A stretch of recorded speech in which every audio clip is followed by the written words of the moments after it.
Mis suegros me tendieron una trampa el día de Acción de Gracias para obligarme a prometer un bebé en un año o prohibirme para siempre todas las reuniones familiares. Esa frase todavía me sale de la boca como un escupitajo de rabia cada vez que la repito. Y créeme, la he repetido mucho estas últimas semanas. Tanto que ya mis amigas me conocen la historia de memoria, tanto que mi terapeuta, sí, empecé terapia después de todo esto, me pidió que escribiera todo en un diario para procesar la traición sistémica, como ella lo llama. Pero no importa cuántas veces lo cuente, el nudo en la garganta vuelve cada vez que recuerdo aquel día con el pavó frío y las sillas vacías. Para que me entiendan, tengo 32 años, mi esposo, Javier, 35, y llevamos 5 años de casados, 8 de relación.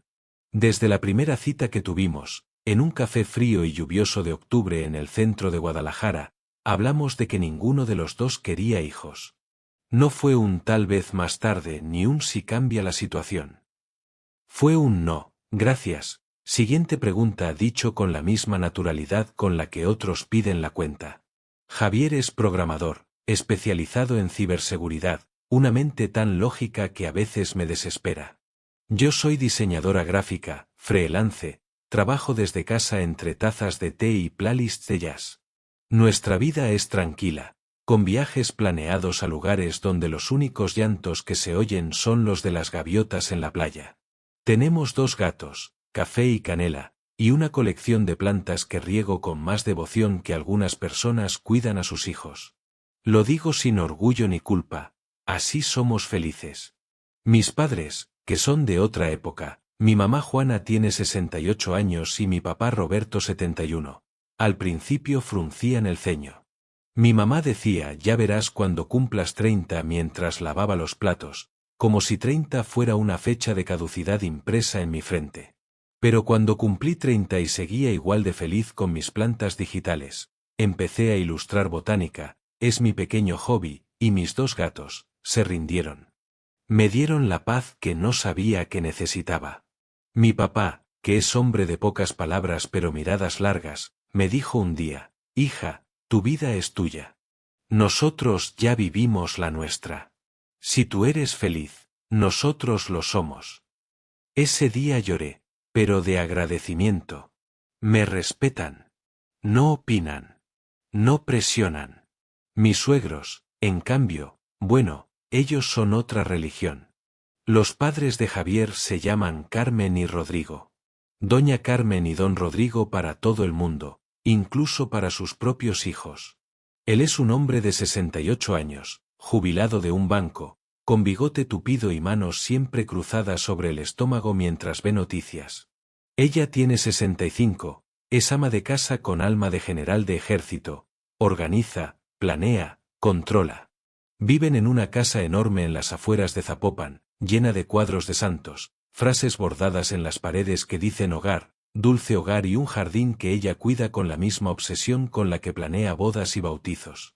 Viven en un universo paralelo donde el matrimonio sin hijos es como un auto sin ruedas, bonito de ver, pero inservible. Donde la felicidad se mide en pañales usados y pastel de cumpleaños con velitas de números pequeños. Desde que nos casamos, su misión en la vida fue convencernos de que estábamos equivocados. Al principio eran indirectas, cuando tengan un niño, cuando Dios les mande una bendición, a ver si para el próximo año ya tenemos noticias alegres. Nosotros nos reíamos, cambiábamos de tema y seguíamos con lo nuestro. Pero conforme pasaron los años, las indirectas se volvieron estocadas directas al corazón. El primer año de casados, doña Carmen nos regaló un par de patucos de bebé tejidos por ella en Navidad. Javier se los devolvió con una sonrisa y le dijo, mamá, no tenemos perro, ¿para qué queremos esto? Ella se puso blanca, se pellizcó los labios y no dijo nada, pero su mirada era de esas que te perforan el alma. El segundo año, fue un móvil para cuna. El tercero, una caja de pañales ecológicos, por si acaso, dijo. Don Rodrigo, por su parte, soltaba frases como la sangre de los Mendoza no puede extinguirse mientras bebía su tequila don Julio, como si fuéramos una especie en peligro de extinción y no una pareja normal que disfruta dormir hasta tarde los domingos y pedir pizza los viernes sin tener que preparar purés. El año pasado, la cosa escaló. Doña Carmen nos citó a solas, otra vez, pretextando que quería enseñarnos unos álbumes de fotos familiares para un proyecto de genealogía. Resultó que el proyecto era un PowerPoint de 47 diapositivas titulado Los beneficios de la paternidad tardía, con gráficos de barras, estudios de Harvard y fotos de bebés sonrientes. Me quedé mirando la pantalla mientras Javier apretaba mi mano por debajo de la mesa. Cuando terminó la presentación, don Rodrigo dijo, «Eso es todo. Tienen un mes para pensarlo». Un mes para pensarlo. Como si tuviéramos que deliberar entre un sí o un no, como si fuera una oferta laboral. Javier se levantó, cerró su laptop y dijo, «Papá, mamá, se acabó. Nunca vamos a cambiar de opinión. Y si siguen así, van a lograr que nos alejemos para siempre». Ellos se rieron. Literalmente se rieron. «Ay, hijo, no seas dramático», dijo doña Carmen, mientras recogía sus papeles. «Ustedes son jóvenes, ya verán». Esa fue la última conversación seria que tuvimos antes de la trampa. 3 semanas antes del Día de Acción de Gracias, recibí un mensaje de doña Carmen. Era un texto largo, cariñoso, inusualmente cálido, diciendo cuánto nos extrañaba, que hacía mucho que no nos veíamos, que porque no nos acercábamos un fin de semana a tomar café. Desconfié, obviamente. Le dije a Javier, «Tu mamá está tramando algo». Él respondió, «Mi mamá siempre está tramando algo, pero no podemos vivir con miedo». Así que fuimos. Nada pasó ese domingo. Solo café, galletas y conversación trivial sobre el clima, las obras de la calle, el precio de los tomates. Salimos de allí pensando igual y se están suavizando. ¡Qué tontos fuimos! Llegó el Día de Acción de Gracias. En México no lo celebramos tradicionalmente, pero la familia de Javier arrastra esas costumbres gringas porque su abuela paterna era de Texas. Así que cada año, el 4º jueves de noviembre, nos reuníamos en casa de su hermano mayor, Diego, que vive con su esposa Valeria y sus 2 hijos, Mateo de 7 años y Sofía de 4. La reunión era grande, mis padres, los tíos, los primos, la abuela Elena de 85 años que aún baila cumbia, algún que otro amigo de la familia. Un total de 25 a 30 personas. Este año no sería la excepción. O eso creíamos. Eran las 4 de la tarde. Estábamos en la sala de nuestro departamento, yo terminando de maquillarme, un delineado perfecto, porque sabía que iban a haber fotos, y Javier poniéndose los zapatos, cuando sonó mi teléfono. Era doña Carmen. «Mija», dijo con una dulzura tan empalagosa que hasta el azúcar se ofendería. «Cambiamos los planes. El pavó se sirve en nuestra casa este año». «¿Cómo? ¿Por qué?», pregunté, mientras hacía una mueca a Javier. Él levantó una ceja y se acercó al teléfono para escuchar también. «Es que Diego está con un terrible dolor de cabeza, algo de la presión. Valeria dijo que mejor descansaran, que no querían arriesgarse a que se pusiera peor con todo el bullicio. Y ya avisé a todos, ¿sabes? Van a venir aquí. Hasta tu mamá y tu papá dijeron que sí. Así que no te preocupes por nada, nosotras preparamos la comida. Todo está controlado». Sonaba tan convincente, tan segura. Y la verdad, Diego sí ha tenido problemas de hipertensión los últimos años, así que no me pareció extraño. Javier se encogió de hombros y dijo, «Bueno, mientras haya pavo». Subimos al auto, un Honda gris del año pasado, y manejamos los 40 minutos hasta casa de mis suegros. El sol de noviembre caía dorado, las calles estaban vacías porque era feriado. Puse música, canté un rato. Javier iba serio, pensando en no sé qué. No hablamos mucho. Cuando llegamos, el silencio era tan denso que se podía cortar con cuchillo de plata. No había autos estacionados en la calle. Ninguno. Ni el de Diego, ni el de Valeria, ni el de mis padres, ni el de las tías. El asfalto frente a la casa de mis suegros estaba vacío, sin una sola llanta, sin una sola alma. La reja de metal estaba entreabierta, como siempre. El jardín delantero, con sus rosales mal podados, parecía más triste que de costumbre. «Qué raro», murmuró Javier, apagando el motor. «Igual y vienen más tarde. El tráfico está pesado». Pero yo ya sabía que no. Algo en mi instinto, ese sexto sentido que las mujeres desarrollamos después de años de lidiar con personas que nos quieren controlar, me susurró: «Sal de aquí, da la vuelta, vete». No hice caso. Abrimos la puerta de la entrada, siempre la dejan sin seguro cuando esperan visita, porque don Rodrigo perdió las llaves 3 veces y se rindió, y entramos. La casa olía a comida, sí, pero no a fiesta. Olía a mole, a romeritos, a ponche, pero no había risas, no había niños corriendo, no había tías peleándose por el control remoto. Olía a un banquete para 4 personas, no para 20 y tantas. Pasamos por el pasillo largo que lleva a la sala, con las paredes empapeladas de fotos familiares, bodas, bautizos, primeras comuniones, graduaciones. En cada foto, la sonrisa de doña Carmen y don Rodrigo sosteniendo a algún niño. Jugando a ser los abuelos perfectos. La mesa del comedor estaba puesta. Solo para 4. 4 platos, 4 copas, 4 servilletas de tela bordadas con iniciales.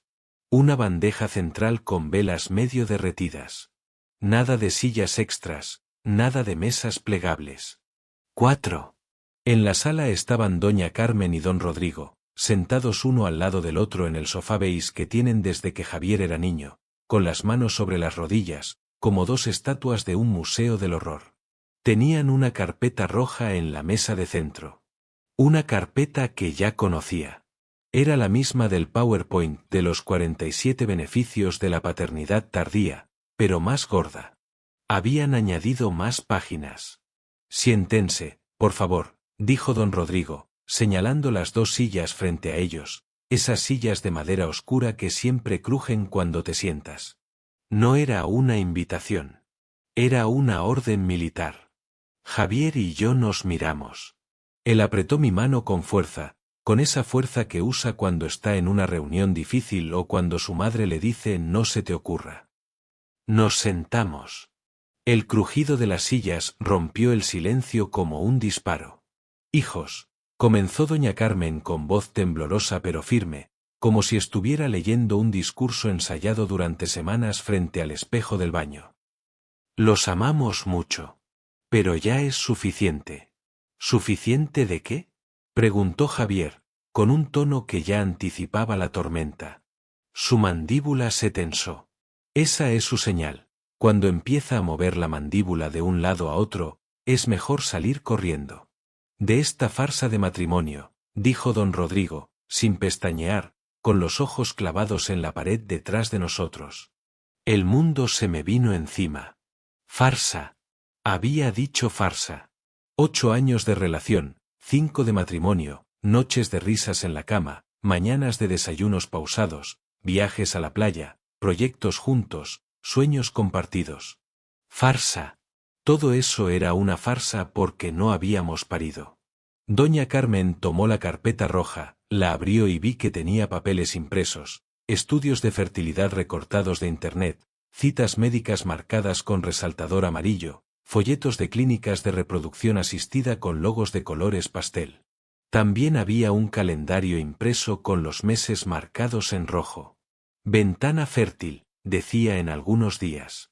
«Hicimos una investigación», dijo, con la tranquilidad de quien ha planeado esto durante meses, quizá años. «Ya no son jóvenes. Lucía, tú tienes 32. Pasas los 35, el riesgo aumenta para todo. Para ti, para el bebé. Y si hay problemas, mejor saberlo ahora. No esperen a que sea demasiado tarde». «¿Qué problemas?», alcancé a decir, con la voz ahogada por un nudo que crecía en mi garganta. «No estamos buscando ningún bebé. No sabemos si puedes tener hijos», continuó ella, como si no me hubiera escuchado. «O si Javier puede». Pero si no intentan, nunca lo sabrán.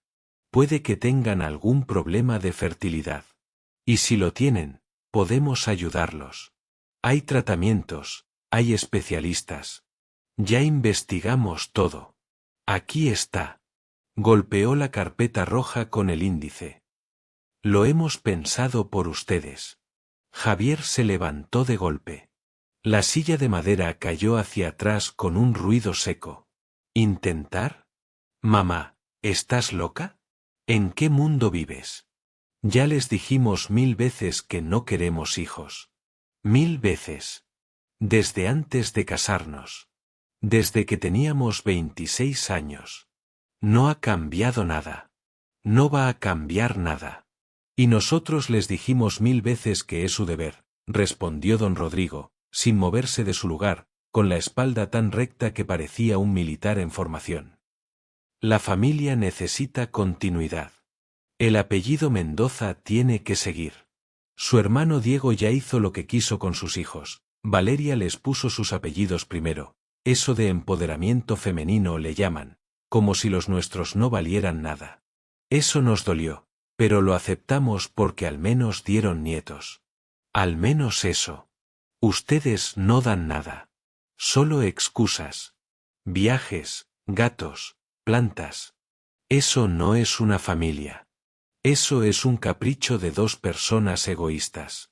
Doña Carmen se levantó entonces, lentamente, como si le costara trabajo articular las piernas. Caminó hacia mí con pasos pequeños, arrastrando las chanclas. Quiso tomarme la mano, pero la retiré como si su piel me quemara. Me dolió hacerlo, porque no soy mala nuera, pero en ese momento sentí que su tacto era veneno. Mira, mija, dijo, con esa voz que pretendía ser maternal y era ácido puro. Te vamos a dar 1 año. 1 año para que empieces a intentarlo. Ya sea natural o con ayuda, no nos importa. Pero queremos un nieto. No pedimos más que eso. Y si en 1 año no estás embarazada, si no hay una panza visible, si no hay una ecografía que enseñar, no volverás a pisar ninguna reunión familiar. Ni Navidad, ni cumpleaños, ni vacaciones de Semana Santa, ni el Día de la Madre, ni nada. Porque las reuniones familiares, y aquí hizo una pausa teatral, son para parejas de verdad. Para los que completan su hogar con hijos. Los que no eligen tener hijos, no merecen llamarse familia. Así de simple. Me quedé en blanco. Literalmente vi manchas negras frente a mis ojos. El corazón me latía tan fuerte que lo sentía en los oídos. Pensé, esto no puede estar pasando. Esto es una película de terror. Esto es una novela turca doblada al español. Pero no. Era mi vida. Era mi suegra dándome un ultimátum reproductivo como si negociara el precio de un terreno. ¿Nos están dando un ultimátum? Pregunté, con una calma que ni yo misma sabía que tenía. La calma del que está en shock. La calma del que va a explotar en cualquier momento. Sí, dijo don Rodrigo, asintiendo con la cabeza como si fuera la cosa más razonable del mundo. 1 año para darnos un nieto. O quedan fuera de la familia. No hay término medio. No hay negociación. Javier agarró mi brazo con una fuerza que nunca antes había usado y me levantó de la silla. La silla volvió a crujir, esta vez más fuerte. Vámonos, dijo, con la mandíbula tan apretada que pensé que se le iban a romper los dientes uno por uno. Su cara estaba roja, no de vergüenza, de furia. Una furia que yo nunca había visto, ni siquiera aquella vez que le robaron la computadora del auto.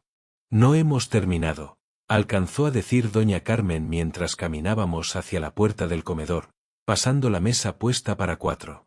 Yo sí, escupí sin voltear, con la voz más firme de lo que me sentía. Las lágrimas ya asomaban, pero no iba a darles el gusto de verme llorar. Salimos de esa casa como si nos persiguiera el diablo con un látigo de fuego. Bajamos los escalones de la entrada de 2 en 2. El auto arrancó con las llantas chillando sobre el asfalto vacío. Javier no puso música. Yo no dije nada. Por unos minutos solo se oía el motor y nuestra respiración agitada. Yo miraba por la ventanilla los árboles pasar borrosos, las luces de las casas, los perros callejeros. Todo me parecía irreal. Javier manejaba con el volante agarrado con tanta fuerza que sus nudillos estaban blancos, más blancos que el plástico del auto. Nadie habló por unos 10 minutos, hasta que él rompió el silencio con una voz rota. Vamos a casa de Diego. Ahora mismo. Van a saber lo que hicieron. Todos van a saberlo. Asentí. No había nada que decir. Era la única opción. Diego y Valeria viven a 20 minutos en dirección contraria, un fraccionamiento cerrado con casas de colores pastel y jardines pequeños. El tráfico del Día de Acción de Gracias era casi inexistente, así que llegamos rápido. Eran casi las 6 de la tarde. El sol ya empezaba a ocultarse. En casa de Diego sí había autos. Muchos. El auto de mis padres, un Nissan Versa azul. El de los tíos, una camioneta blanca. El de las primas, un Mini Cooper rojo. El de la abuela Elena, que ya no maneja pero que otros trajeron. Todos estaban ahí. Estacionados uno tras otro, como en un concesionario. Valeria nos abrió la puerta con una sonrisa enorme, con el delantal puesto manchado de salsa, el pelo recogido en un moño desordenado. Por fin llegaron. Los estábamos esperando. ¿Dónde están tus papás?, preguntó, antes de ver nuestras caras. La sonrisa se le congeló al instante. ¿Qué pasó? ¿Se sienten mal? ¿Están bien? ¿Dónde está mamá y papá?, preguntó Javier, pasando de largo hacia el comedor sin siquiera quitarse los zapatos. Detrás de Valeria se veía el comedor lleno. La mesa larga, de esas que se extienden con hojas adicionales, estaba cubierta con mantel blanco y servilletas de colores. Había pavó, mole, arroz, frijoles, ensaladas, panés, vino, refrescos. Y alrededor, sentados o de pie, todos, mis padres Juana y Roberto, los tíos Carlos y Elena, las primas Sofía y Mariana, el primo Luis con su novia, la abuela Elena en su silla de ruedas, los niños Mateo y Sofía correteando bajo la mesa. Todo el mundo, menos mis suegros. Todos se voltearon hacia nosotros al vernos entrar. El ruido de las conversaciones cesó gradualmente, como cuando alguien apaga una radio. Mi mamá dejó el plato de puré de papa en la mesa. Mi papá se levantó de su silla con una lentitud que me pareció eterna. Diego se acercó con una expresión de genuina confusión, con una cuchara de madera en la mano. ¿No vinieron con ellos?, preguntó Diego, frunciendo el ceño. Mamá nos dijo que iban a pasar por ustedes y que llegaban tarde por el tráfico. Dijo que se les había hecho tarde. ¿Están bien? ¿Por qué tienen esa cara? Parecen que vieron un fantasma. Javier me miró. Asentí. Él tomó aire, y entonces, delante de 20 y tantas personas, con la voz rota pero firme, contó todo. No se saltó ni un detalle. El llamado falso. La casa vacía. La carpeta roja con los estudios de fertilidad. La frase farsa de matrimonio. El ultimátum de 1 año para quedar embarazada o ser desterrados. La frase horrible, las reuniones familiares son para parejas de verdad. Cuando terminó, el silencio fue tan absoluto que se oía el tic-tac del reloj de pared de la cocina. Luego, un murmullo. Luego, gritos. Mi mamá fue la primera en hablar, y lo hizo con una voz que nunca le había escuchado, grave, temblorosa, pero llena de una furia contenida. ¿Cómo se atreven? ¿Cómo se atreven a tratar así a mi hija? ¿A tratar así a su propio hijo? Eso no es amor, eso es chantaje. Eso es violencia. Mi papá no dijo nada, pero se sentó de golpe en su silla, como si le hubieran sacado el aire. Sus manos temblaban sobre la mesa. Diego se pasó la mano por la cara, de arriba abajo, varias veces, mientras caminaba en círculos. No puede ser, murmuró. No puede ser que mis propios padres. No puede ser. Valeria tuvo que sentarse en una silla porque le temblaban las piernas. Agarró la mano de Diego y la apretó con fuerza. Eso es una locura, dijo, con la voz entrecortada. Una locura absoluta. ¿Qué les pasa? ¿En qué momento se volvieron así? Los tíos intercambiaban miradas de horror. La tía Elena, hermana de don Rodrigo, negaba con la cabeza una y otra vez. No, no, no. Esto no se hace. Mi hermano no es así. No puede ser así. La abuela Elena, sentada en su silla de ruedas cerca de la ventana, escuchó todo en silencio. Luego, con una calma que asustaba, dijo: Yo crié a Rodrigo desde que era un niño. Y le enseñé a respetar. Algo falló. Algo falló muy hondo. Los niños, Mateo y Sofía, no entendían qué pasaba, pero sintieron la tensión. Sofía se acurrucó junto a su mamá. Mateo preguntó en voz alta: ¿Por qué todos están enojados? Nadie supo responderle. Ellos nos dijeron que tú tenías presión alta, le dije a Diego, retomando el hilo. Que estabas mal del corazón, que por eso cambiaron la cena. Mentira, respondió Diego, con los puños cerrados, las uñas clavándose en las palmas. Mi presión está perfecta. Me hice chequeo la semana pasada. Esto fue una jugada maestra. Fue una trampa desde el principio. El resto de la noche fue un caos controlado. Alguien llamó a mis suegros. No fui yo. Fue Diego. Usó el teléfono de la casa, puso el altavoz. Todos nos acercamos. Yo podía sentir la respiración de mi mamá en mi nuca. Don Rodrigo contestó al segundo tono. Como si estuviera esperando la llamada. ¿Por qué le dijeron a Lucía y Javier que yo estaba enfermo y que la cena se mudó a su casa? Preguntó Diego, sin preámbulos, sin buenas noches. Hubo un segundo de silencio. Luego, la voz de doña Carmen, fresca como lechuga recién cortada, con esa dulzura falsa que tanto odio. Ay, hijo, es que necesitábamos hablar con ellos a solas. Son cosas de familia, cosas delicadas. No debieron ir a contarles a todos. Eso fue una falta de respeto. Nosotros confiamos en que iban a ser discretos. No debimos. Interrumpí yo, acercándome al teléfono, sintiendo que mi corazón iba a salirse por la boca. Nos dieron un año para tener un hijo o nos echan de la familia, ¿y esperaban que nos quedáramos callados? ¿Esperaban que llegáramos aquí y fingiéramos que nada pasó? ¿Que comeramos pavo y nos riéramos?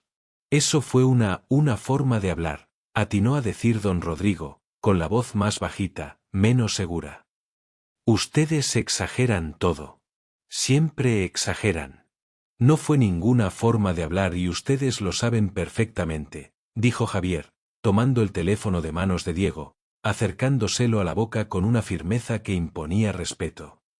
Mamá, papá, nos han humillado. Nos tendieron una trampa. Nos trataron como si fuéramos máquinas de hacer bebés en lugar de sus hijos. Como si nuestro único valor fueran los óvulos y el esperma. Y si no se disculpan de verdad, así, sin peros, sin excusas, no volverán a saber de nosotros. Ni un mensaje. Ni una llamada. Ni una visita. Los borramos de nuestra vida. Doña Carmen soltó un sollozo. No sé si fue falso o verdadero. Ya no podía distinguirlo. Javier, ¿cómo nos haces esto? Somos tus padres. Te dimos la vida. Te cambiamos los pañales. Te llevamos al médico cuando tenías paperas. ¿Así nos pagas? Y yo les agradezco todo eso, respondió Javier, con la voz temblorosa pero firme. Pero eso no les da derecho a controlar mi vida. Ni la de Lucía. Hasta aquí llegamos. Colgó. No dio tiempo a más. Las semanas siguientes fueron un infierno silencioso. Un infierno que no se veía a simple vista, pero que se sentía en el pecho cada mañana al despertar. Mis suegros no se disculparon. En lugar de eso, hicieron lo que mejor saben hacer, victimizarse con una maestría que merecía un premio Oscar. Comenzaron a mandar mensajes al grupo familiar de WhatsApp, un grupo que se llamaba Los Mendoza Unidos, con un emoji de árbol genealógico, diciendo que nosotros éramos unos chismosos por haber contado lo sucedido. Doña Carmen escribió un texto eterno. Pensamos que éramos una familia unida, una familia de valores. Pero veo que algunos miembros de esta familia, no voy a decir nombres, porque soy una señora decente, prefieren el escándalo antes que la discreción. Es muy triste cuando uno abre su corazón y sus hijos lo patean. Pero bueno, Dios me dará la fortaleza para seguir adelante. Don Rodrigo añadió, en otro mensaje. Los problemas de pareja se arreglan en privado, no se airean en las cenas familiares. Si alguien tiene algo que decir, que lo diga de frente, no con shows. Nosotros somos gente seria. Otros, al parecer, no. El grupo explotó. La tía Elena, que inicialmente había estado neutral, respondió, Rodrigo, tú sabes muy bien que esto no fue un problema de pareja. Fue un chantaje reproductivo. Llamemos las cosas por su nombre. Un tío segundo, que vive en Guadalajara, escribió, cada quien su vida. Si no quieren hijos, no tienen. Punto. Pero también hubo quien defendió a mis suegros. La prima Mariana, que es muy religiosa, puso, la Biblia dice, creced y multiplicaos. No es mi opinión, es la palabra de Dios. A esa no le contesté nada. No valía la pena. Mi papá, que nunca escribe en grupos, puso un mensaje que me hizo llorar. Mi hija no es una incubadora. Si alguien quiere tratar así a su familia, que me disculpe, pero no los quiero cerca de los míos. Ni ahora ni nunca. Esa noche, mi mamá me llamó por teléfono para decirme que había llorado de orgullo. Pasaron 2 semanas de silencio absoluto con mis suegros. No los bloqueamos del todo, porque Javier dijo que quería ver hasta dónde eran capaces de llegar. Pero tampoco contestamos ninguna llamada. Ellos llamaron unas 3 veces la primera semana. Luego dejaron de hacerlo. Creo que entendieron que no íbamos a ceder. Sin embargo, no todas las noticias fueron malas en esas semanas. Algo extraño pero hermoso ocurrió. Mis padres, que al principio de mi matrimonio habían dudado de mi decisión de no tener hijos, se volvieron mis aliados inesperados. Mi mamá me dijo una noche por teléfono, con esa voz que usa cuando va a confesar algo íntimo. Hija, yo he sido la primera en querer nietos. No te voy a mentir. Me imaginaba llenando una cuna, comprando ropita, viéndote mamá. Pero jamás, jamás se me ocurriría tratarte como una incubadora. Lo que hicieron los padres de Javier es repugnante. Es feo decirlo, pero es repugnante. Yo no sé si alguna vez podré volver a verlos a la cara. Mi papá, que es hombre de pocas palabras pero de miradas que pesan toneladas, dijo simplemente: mandé a volar a mucha gente por menos. Ustedes no necesitan esa toxicidad en su vida. Si ellos no se disculpan, no hay familia que valga. Fue un alivio enorme. Porque durante años, una parte de mí había temido que mis padres terminaran pensando como mis suegros. Pero el conflicto, paradójicamente, los acercó más a mí. Me entendieron. Me vieron sufrir. Y eso les abrió los ojos. Pero mis suegros no iban a quedarse callados con el grupo de WhatsApp. No, eso era demasiado pequeño para ellos. Su siguiente movimiento fue más público, más humillante, más definitivo. Facebook. Un domingo por la mañana, me desperté con 15 notificaciones en el teléfono. El primer mensaje era de una tía lejana, prima segunda de don Rodrigo, que vive en Estados Unidos y a quien veo una vez cada 10 años. Me había etiquetado en un post de doña Carmen. El pitido del teléfono no paraba. Abrí el enlace con el corazón acelerado. Y allí estaba. Doña Carmen había publicado una foto de ella y don Rodrigo abrazados, con una vela encendida detrás. La imagen tenía un filtro sepia, como para darle más dramatismo. El texto era una obra maestra de la manipulación pasivo-agresiva, escrita con letras grandes y corazoncitos rojos. Hoy mi corazón está triste. No saben cuánto. Como madre, uno solo quiere lo mejor para sus hijos. Uno sueña con verlos crecer, casarse, formar una familia. Pero cuando los hijos eligen caminos que los alejan de Dios y de la familia, duele. Duele mucho en el alma. No pedimos mucho, solo una bendición más en esta casa. Una vida más que llene de risas estos pasillos. Pero al parecer, el mundo moderno, ese mundo que nos enseña que el egoísmo es libertad, nos enseñó que el respeto a los padres ya no existe.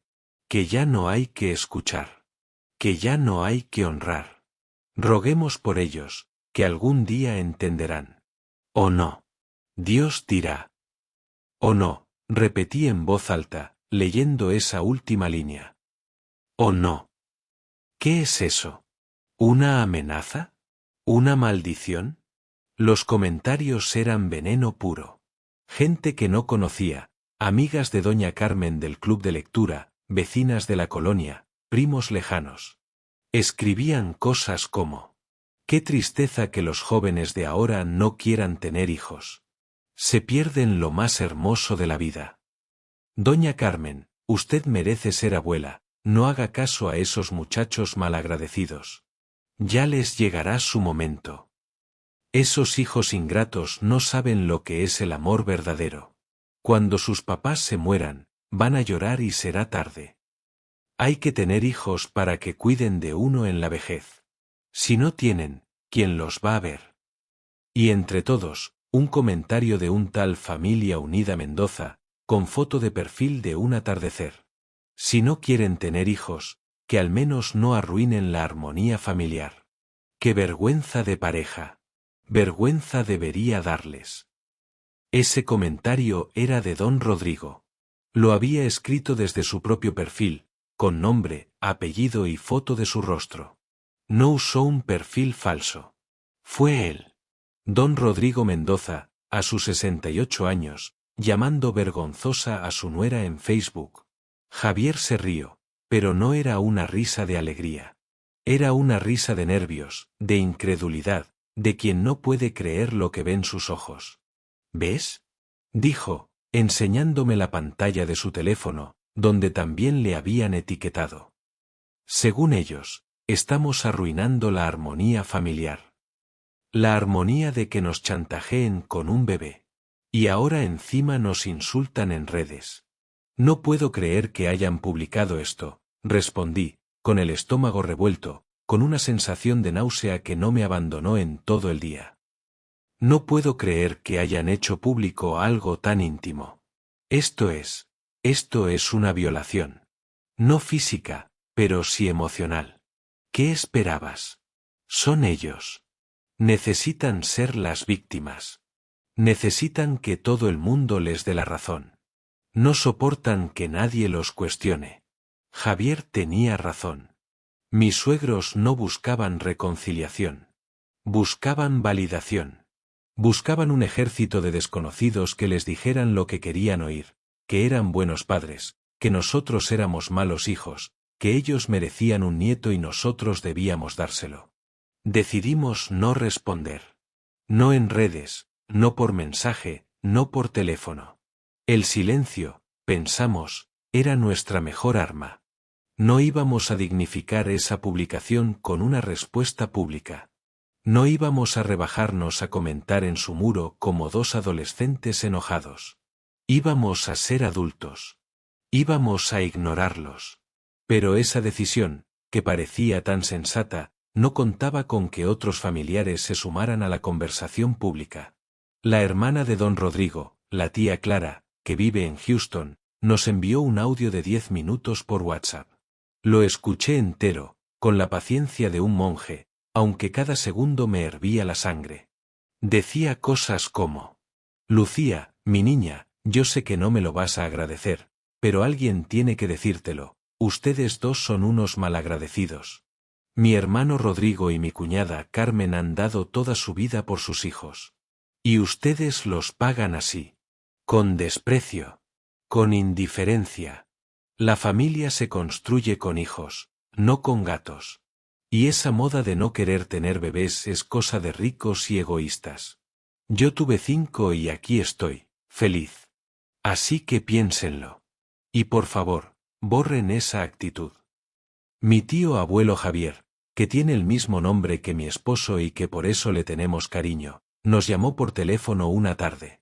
No contesté, así que dejó un mensaje de voz. Era largo, en tono de sermón, con esa voz cascada de los viejos que creen tener la verdad absoluta. A su edad yo ya tenía 3 chamacos, muchachos. 1 por año casi. ¿Qué esperan para hacer lo mismo? La vida se va, ¿saben? Se va como el agua entre los dedos. Cuando quieran darse cuenta, van a estar viejos y solos, y se van a arrepentir. Y sus papás, que ya están grandes, no van a estar ahí para siempre. Denles ese gusto. No es tanto pedir. Un nieto no más. Uno solo. ¿Qué cuesta? Cuando Javier le devolvió la llamada, le respondió con respeto pero firmeza: tío, no vamos a tener hijos. Nunca. Y si eso significa que para usted somos unos arrepentidos, pues lo aceptamos. Pero no vamos a cambiar. El tío colgó diciendo: están endemoniados, Javier, están endemoniados. Lo escuché por el altavoz. Endemoniados. Literal. Por no querer tener hijos. El clímax de esa locura llegó una semana después, cuando mis suegros, al ver que no reaccionábamos a su primer post, publicaron un segundo. Esta vez era una foto de ellos 2 solos, sentados en la sala vacía, la misma sala donde nos habían dado el ultimátum. Don Rodrigo miraba al piso. Doña Carmen miraba a la cámara con una expresión de sufrimiento de telenovela. El pie de foto decía: la casa antes se llenaba de risas de niños. Ahora solo hay silencio. Solo los mendouses sabemos lo que duele este vacío. Pero Dios proveerá. Su voluntad se hará. ¿O no? Ese o no final. Otra vez. Era una amenaza. Una amenaza velada, pero amenaza al fin. Como diciendo: si no nos dan nietos, se pudren en su orfandad autoimpuesta. Como diciendo: nosotros tenemos el poder de aceptarlos o rechazarlos. Ustedes no deciden nada. Fue Diego quien finalmente explotó. No nosotros. Diego, que es el más pacífico de los 3 hermanos, el que nunca levanta la voz en las cenas, el que siempre termina lavando los platos porque no soporta ver sucios los trastes. Diego, de 38 años, esposo de Valeria, padre de Mateo y Sofía, ingeniero civil de profesión y conciliador de nacimiento. Ese Diego que jamás había discutido con sus padres, un día de noviembre, después de ver esa foto, agarró su teléfono y publicó en su propio muro un texto que no etiquetaba a nadie, pero que todo el mundo en la familia sabía que iba dirigido a doña Carmen y don Rodrigo. El texto decía: la familia no se mide por la cantidad de hijos que tienes, ni por la cantidad de nietos que produces. La familia se mide por el respeto que ofreces. Manipular, tender trampas psicológicas, mentir sobre la salud de un hijo para atraer a otro, exponer a tus hijos y a tus nueras en redes sociales, eso no es amor. Eso es control. Eso es violencia. Y si alguien está destruyendo esta familia, no son los que decidieron no tener hijos, sino los que condicionan el amor y la pertenencia a cambio de un vientre gestante. Me da vergüenza ajena. Y me duele decirlo, pero me duele más quedarme callado. Ese post se volvió viral dentro de nuestro círculo familiar y de amigos. Lo compartieron Valeria, mis padres, las primas, incluso algunos amigos de Diego del trabajo. Hubo comentarios a favor y en contra, como era de esperarse. Pero lo importante fue que doña Carmen y don Rodrigo, por primera vez desde que comenzó todo este infierno, no tuvieron respuesta. Borraron el segundo post al cabo de unas horas. Pero no el primero.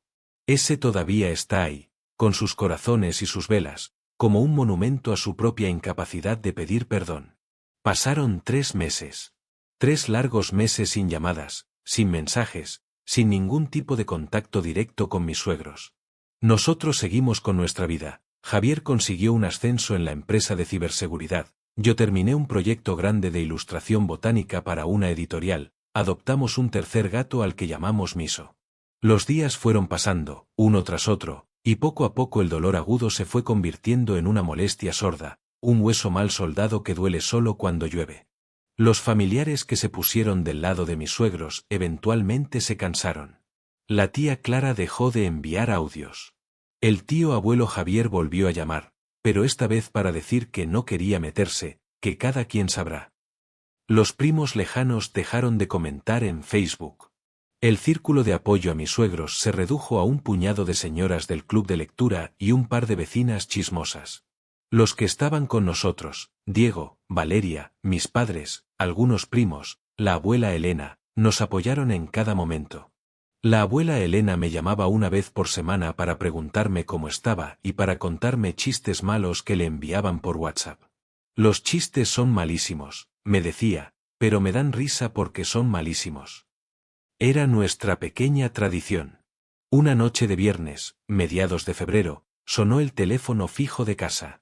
Sí, todavía tenemos línea fija porque a Javier le gusta la nostalgia de las cosas de antes. Era Diego. ¿Están los dos?, preguntó, con una voz extraña, un tono que no le conocía. Como si estuviera procesando algo increíble. Sí, respondió Javier, mientras yo me acercaba al teléfono. ¿Qué pasó? ¿Estás bien? Sí, estoy bien. Es que, hizo una pausa. Acabo de ver a mamá y papá. El corazón me dio un vuelco. ¿Dónde?, preguntó Javier. En el nuevo restaurante de la avenida, ese de mariscos que pusieron donde antes era la ferretería. Fui a cenar con Valeria y los niños. No sabía que ellos iban a estar. Fue casualidad. Pero cuando entré, papá me vio. Me vio desde la barra. Y se levantó.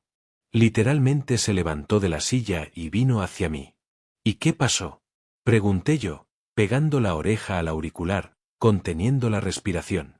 Pensé que iba a reclamarme por el post que escribí.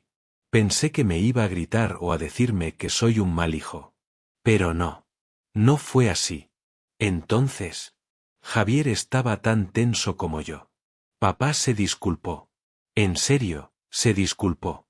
Me dijo que han estado muy solos, que se sienten avergonzados. Que saben que hicieron mal. Que han visto todo el daño que causaron y que no saben cómo arreglarlo. Y mamá estaba llorando, pero de verdad, ¿sabes? No de mentira. No de esas lágrimas falsas que hace cuando quiere manipular. Lloraba de verdad, con mocos y todo. Dijeron que quieren hablar con ustedes. Que les habrían llamado antes, pero tienen miedo de que los bloqueen otra vez. Dijeron, tenemos miedo de que Javier y Lucía nos odien. Así, textual. Javier y yo nos miramos a los ojos. En su mirada había un mar de dudas, pero también un destello de esperanza, de esos que uno no quiere sentir porque teme que lo vuelvan a lastimar. ¿Y si es otro truco?, murmuré, apretando el brazo de Javier. No lo sé, dijo Javier, pasándose la mano por la cara. Pero si es mentira, al menos sabremos que intentamos ir de buena fe. Si es verdad. No terminó la frase. Porque los dos nos dimos cuenta de que, por más rabia que tuviéramos, por más que hubiéramos avanzado en estos 3 meses, aún nos dolía haber perdido a sus padres. No por ellos, no por una nostalgia irracional, sino por el hecho de que una familia se partiera así. Por el hecho de que unas personas a las que quisimos, queríamos, en presente, se hubieran convertido en extraños tóxicos. Y quizá, solo quizá, esta era la oportunidad de reconstruir algo. Decidimos desbloquearlos. Solo del teléfono, no de redes sociales. No estábamos listos para ver sus publicaciones otra vez. Javier tomó su teléfono, fue a la lista de contactos bloqueados, y con un dedo tembloroso, desbloqueó mamá Carmen y papá Rodrigo. Eran las 10 de la noche. ¿Los llamamos ahora?, preguntó. No. Mañana, dije. Mejor mañana. Con cabeza fría. Esa noche no dormí bien. Di vueltas en la cama, pensando en qué diría, en cómo sonarían, en si sería real o si otra vez nos tenderían una trampa. A las 3 de la mañana me levanté a tomar agua. Javier también estaba despierto. No hablamos. Solo nos miramos. La llamada fue al día siguiente, sábado, al mediodía. Javier marcó el número de su madre con el altavoz puesto. Yo estaba a su lado, con las manos sudorosas. Sonó 3 veces. Luego, la voz de doña Carmen, pero no la voz que recordaba. Esta era más apagada, más vieja, más real. «¿Javi? ¿Eres tú?» «Sí, mamá». Silencio. Llanto. Luego, la voz de don Rodrigo al fondo. «¿Contestaste? Es él». «Javi», dijo ella. «Hijo, te extrañamos. Te extrañamos tanto. Estuvimos mal. Muy mal. Lo sabemos. Y no pedimos que nos perdonen ahorita, pero queríamos pedir perdón. Perdón, por favor. Perdón». Javier tenía los ojos rojos, pero no lloró. Se contuvo. «Mamá, esto no se arregla con un perdón así nomás». Fueron 3 meses.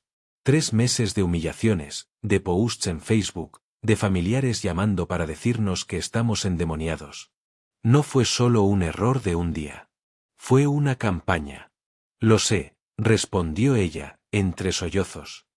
«Lo sé, hijo. Y no tenemos excusa. Solo podemos decir que fuimos muy tontos, muy orgullosos, muy dueños. Pero ya no. Ya no más». Don Rodrigo tomó el teléfono. «Javier, te lo pide un viejo necio que se pasó toda su vida creyendo que mandaba. Pude con todo el mundo, pero no conmigo mismo. Estamos dispuestos a hacer lo que sea para arreglar esto. Lo que sea. Una comida en su casa, con las reglas que ustedes pongan. Una conversación con un psicólogo, si hace falta. Lo que sea». Javier me miró. Asentí. «Vamos a pensarlo», dijo Javier. «No les prometo nada. Pero vamos a pensarlo. Y si aceptamos, será en nuestros términos. Ustedes no vuelven a mencionar el tema de los hijos. Nunca más. Ni indirectas, ni patucos de bebé, ni PowerPoints. 0. ¿Entendido?» «Entendido», dijeron al unísono. Colgamos. Y fue como si hubiéramos exhalado un aire que llevábamos reteniendo 3 meses. Una semana después, el sábado siguiente, llegaron a nuestro departamento. Trajeron un pastel de chocolate, el que a Javier le gusta desde niño, de una pastelería cara que está a 40 minutos de su casa. Doña Carmen traía la cara lavada, sin maquillaje, sin sus labiales rojos de siempre. Don Rodrigo tenía las manos metidas en los bolsillos de su chamarra, como un niño castigado que va a la dirección. Se veían más viejos. El tiempo les había caído encima, o quizá la culpa, o quizá la soledad. Se sentaron en nuestro sofá, frente a nosotros. Por un momento, nadie habló. Solo se oía a Miso, nuestro gato nuevo, maullando desde la cocina porque quería comida. Finalmente, doña Carmen soltó un suspiro tan profundo que pareció que sacaba toda su alma por la boca. Miró al techo, como si pidiera fuerzas al cielo, y luego nos miró a los ojos. «Hijos», dijo, usando esa palabra con un peso que nunca antes le había escuchado. «Fuimos unos idiotas. No hay otra manera de decirlo. Idiotas. Estúpidos. Necios». Don Rodrigo asintió con la cabeza, con los ojos brillantes. «No hay manera suave de decirlo», continuó él. «Fuimos egoístas, manipuladores y tóxicos. Les hicimos daño de la peor manera posible, usando la familia como un arma, como un negocio, como una transacción. Ustedes dan nieto, nosotros damos amor. Eso es horrible. Es horrible decirlo ahora en voz alta. Y luego hicimos el ridículo en redes sociales. Expusimos a toda la familia. Hicimos que primos, tíos, hasta desconocidos les escribieran cosas horribles. No hay excusa. No éramos padres. Éramos dueños. Ustedes no nos pertenecen. Nunca nos pertenecieron». Doña Carmen tomó la mano de don Rodrigo. La apretó. «Cuando Diego publicó eso sobre condicionar el amor», dijo ella, «sentí que me arrancaban el corazón del pecho. Literal. Me dolió físicamente. Porque tenía razón. Tenía toda la razón. Y no supe cómo aceptarlo.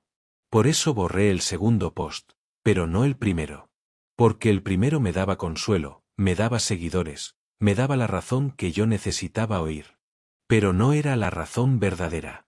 Era la razón de una mujer orgullosa y asustada. ¿Asustada de qué?, preguntó Javier, con la voz más suave que esperaba. De quedarnos solos, respondió don Rodrigo.